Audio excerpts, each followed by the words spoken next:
They say silence is golden, but when you've been a mother for 30 years, silence can be loud.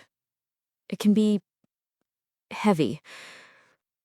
For the last 5 years, this house has been too quiet.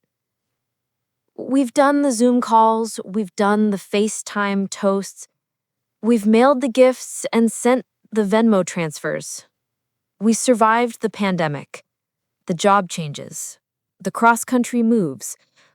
Life just sort of got in the way. But this year, no. This year, we decided enough was enough. 6 flights, 3 different time zones, one 22-pound turkey that I have been thawing for 3 days. My name is Sarah, and for the first time in 5 years, every single one of my babies is coming home. And honestly, I'm terrified I'm going to burn the stuffing.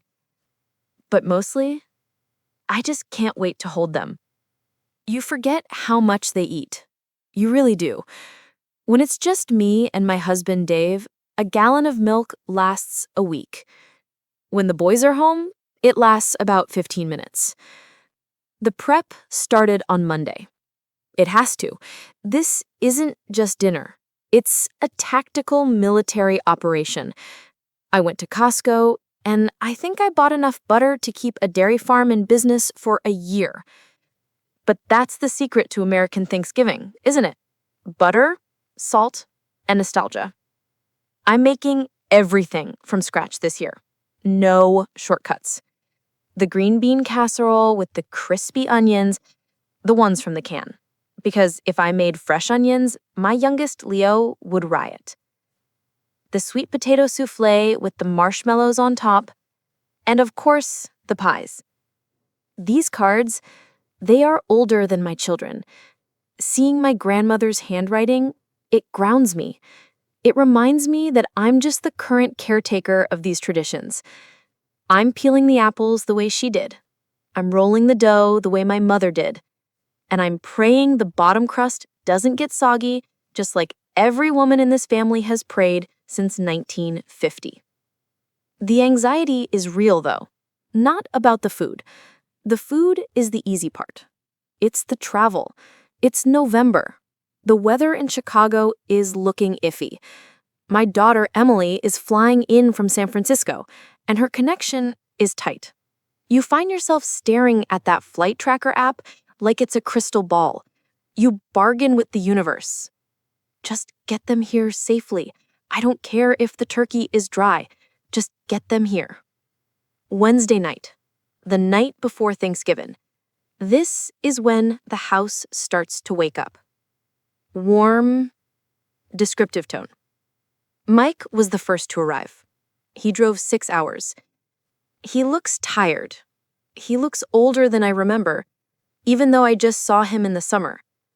There's something about seeing your child walk through the front door of their childhood home. They transform. He's 32, a successful accountant. But the second he steps on that rug, he's 12 years old again, asking what's for snack. We ordered pizza. Nobody cooks the night before the big game. We sat around the kitchen island, not the dining table. Never the dining table on Wednesday. Just leaning on counters, eating pepperoni pizza on paper plates. But Emily was still in the air. Her flight was delayed 2 hours. Then 3.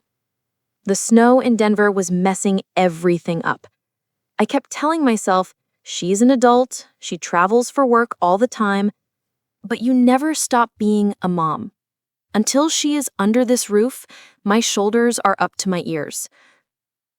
She made it. 1:45 a.m., but she made it. I smelled the airplane air on her coat, that stale, recycled air.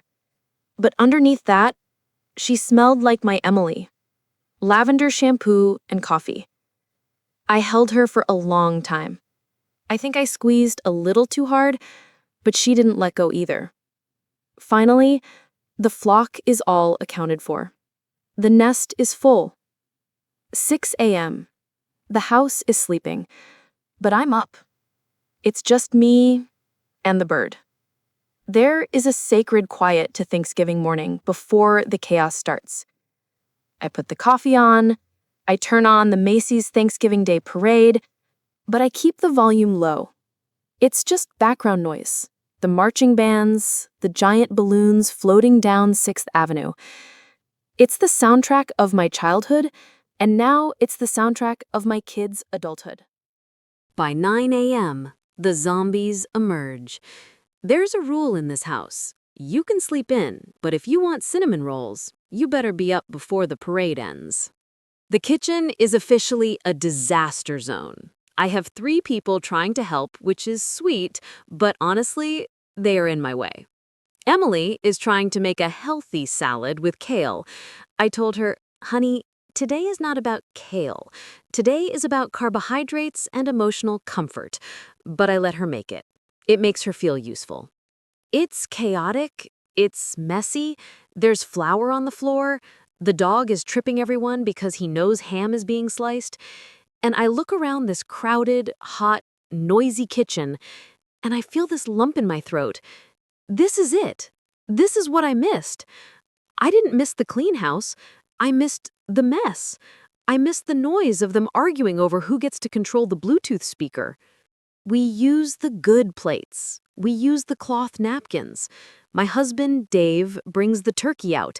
It's golden brown. It's picture perfect. A Norman Rockwell painting comes to life. We squeeze in. We bring in the folding chairs from the garage for the ends of the table. We are elbow to elbow. And that's how it should be. The food? It was good. The turkey was actually moist, thank God. But the food is just the vehicle, right? The real meal is the conversation. I sat at the end of the table and I just watched them. I watched my oldest son teasing his younger sister about her high school boyfriend from 10 years ago. I watched my daughter showing her dad a video on her phone. I listened to the overlapping conversations, politics, sports, work gossip, old memories. It's a symphony. To anyone else, it's just noise. To me, it's Beethoven. You know, when they're little, you spend so much time teaching them to walk, to talk, to be independent. You raise them to leave you. That's the job. You raise them to be strong enough to fly away. But God, nobody prepares you for how much it hurts when they actually do. And sitting there, looking at these adults, these kind, funny, smart adults, I realized that I don't just love them because they are my children. I really like them.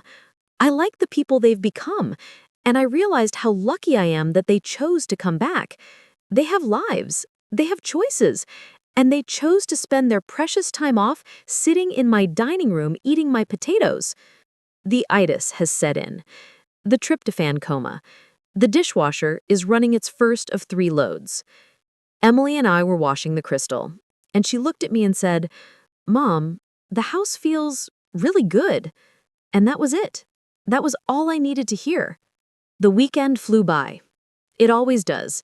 We played Monopoly and almost had a family feud, as is tradition. We ate leftovers until we couldn't look at turkey anymore. We took a long walk in the cold air, just breathing it in. And then, one by one, they left. Back to the airport, back to the city, back to their real lives. I walked back inside. The house was quiet again. But it wasn't the heavy silence from before. It was a satisfied silence. The house felt full, even though it was empty. It was echoing with the laughter from the last 4 days. It takes a lot of work to bring everyone home. It's expensive. It's stressful. The logistics are a nightmare. But looking at the photos on my phone tonight, knowing that we have this memory to keep us warm for the next few years, it was worth every single penny and every single gray hair. If you have the chance to go home, go. If you have the chance to bring them home, do it. The flights are long, the tickets are pricey, and the turkey might be dry.